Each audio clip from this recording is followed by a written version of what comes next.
Halo semuanya, para pengamat militer gadungan. Canda bor. Ya, catatan invasi Rusia ke Ukraina dari hari ke hari makin gacor nih. Seperti tidak ada rasa takut dari Vladimir Putin. Lihat saja, langkah pasukan Rusia dan alutsistanya mengalir deras menggempur pertahanan Ukraina, memperlihatkan unjuk kinerja tempur yang sangat luar biasa bor. Tapi ya, itu belum sepenuhnya dikerahkan. Dan sementara itu, dari perbatasan negara-negara NATO di Eropa, ribuan tentara dan alutsista NATO hanya sampai di perbatasan Polandia dan Romania. Dan nganggur di situ saja bor, tidak lebih dari itu. Alasannya sih katanya Amerika dan NATO tidak ingin mengintervensi karena Ukraina belum menjadi anggota NATO. Padahal ya mungkin menciutnya nyali Amerika dan NATO karena adanya ancaman perang nuklir dari Lord Putin. Dan sejauh ini Vladimir Putin sudah menang dan di atas awan bor. Karena Putin yang menginvasi Ukraina mampu membuat NATO terdiam ibarat ayam tanpa jalu. Ya, meski awalnya gembor sana sini dengan lantang dan gertak sana sini, ternyata cuma gertakan sambal. Karena pasukan NATO dan jet tempurnya hanya ngedongkrok di perbatasan Polandia dan Rumania. Jangan main-main dengan negara nuklir nomor 1 di dunia bor. NATO yang menjanjikan bantuan militer ke Ukraina nyatanya tak kunjung datang juga. Kini Amerika dan NATO kena batunya, menemukan musuh sepadanya. Bagaimana tidak? Karena Rusia bisa saja melakukan serangan nuklir mematikan ke Ukraina dan membuat game over Amerika dan NATO.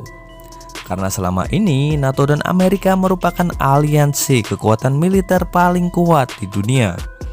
Dan selama ini Amerika dan NATO selalu menjadi pemenang dalam setiap operasi militer dan selalu merasa di atas angin, ya kan?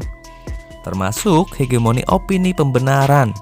Lihat saja tuh aksi-aksi militernya di Afghanistan, Libya dan juga Suriah, atau aksi intelijennya di Venezuela dan Iran.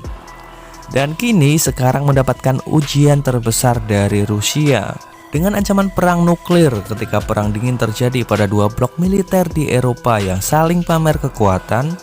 Dan jika melihat sisi lain, ranking kekuatan ekonomi Amerika saat ini sudah hampir disleding oleh Cina. Karena diprediksi dalam 5 tahun ke depan, Cina akan menjadi kekuatan ekonomi nomor 1 di dunia. Dan tak hanya itu bor, pembangunan kekuatan militernya di Cina juga akan mendekati kekuatan yang disegani dunia. Baru-baru ini Cina juga dan Rusia menyepakati kerjasama strategis di segala bidang. Artinya, ini bakal menjadi ancaman terbesar bagi Amerika yang sudah mulai tergerus. Pertempuran di Ukraina adalah contoh soal terpukurnya kekuatan militer NATO. Ya memang, secara konstitusi PBB, Rusia sudah salah besar karena menyerbu kedaulatan negara lain.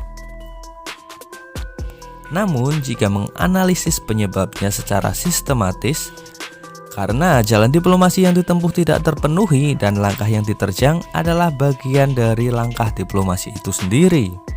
Seperti yang kita tahu, pola diplomasi Amerika dan sekutunya yang selalu pengennya mau menang sendiri memang sudah saatnya harus dirombak. Siapa lagi kalau bukan Rusia yang menggertak bor? Padahal selama ini Rusia selalu dianggap remeh dan dikerdilkan. Akankah perang dunia ketiga akan terjadi? Ya kita berharapnya sih dunia tentram-tentram saja ya bor. Kasihan yang masih bujang.